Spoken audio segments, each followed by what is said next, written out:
Where I disagree with my father, he knows it, and I express myself with total candor.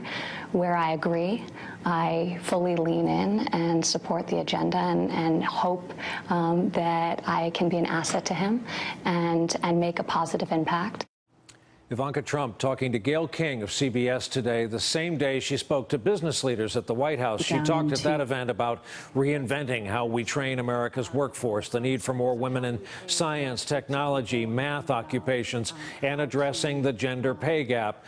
Stephanie Ruhle is with us tonight, heroic considering she is the host of MSNBC Live at 9 a.m. Eastern each day. She is a veteran of the world of business and finance prior to seeing the light and finding honest work in the world of news media. So with that as a background, Stephanie, your contention is it is time now for accountability.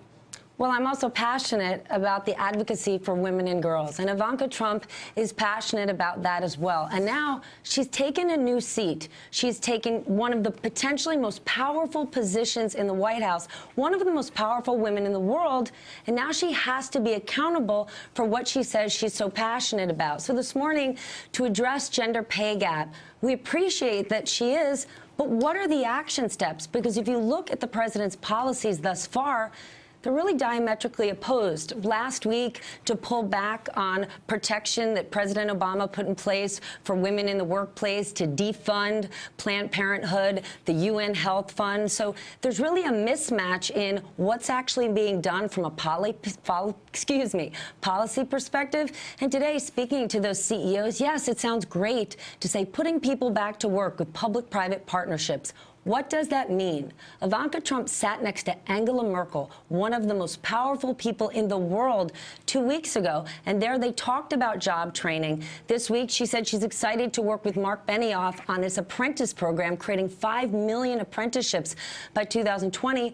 But is that actually happening? Have any orders been signed? Where's the money? This is talk. If you're going to take a seat like that, people want to know, where's the action? The part of life that she can't control, nor is it anything approaching her fault, is she's the daughter of at least an on-paper billionaire. She's married to a multimillionaire. She herself is a multimillionaire. So there's going to be some natural connectivity issues with perhaps her dad's base and some folks across America. Having said that, if I appointed you chief of staff to Ivanka Trump, what would you lay out for her agenda, a reachable, sustainable, suggestible agenda?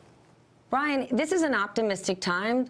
Ivanka Trump wants to take on these issues. We've heard from her in the past that she cares about climate change. She met with Al Gore and Leonardo DiCaprio. The question is, what can she do? It's encouraging that Jared Kushner wants to focus on innovation. But when you think about innovation, the word innovation is connected to things like technology, research, science. The NIH being defunded, research, we're seeing less and less of that come from the government. She's in a very difficult position, but she's now chosen to be in the fast lane. And if she wants to be in that fast lane, she has to put her seatbelt on and be accountable. So in terms of what can she do, actually try to move things in terms of policy. And if her father does listen to her so closely, we'd like to see where. You know, she had said something in that interview that her father knows where she agrees with him and where she doesn't.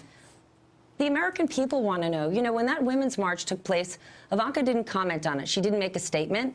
And it doesn't mean she has to be in support of it, but to acknowledge it. Justin Trudeau did. He said, I recognize that people want to have their voice heard.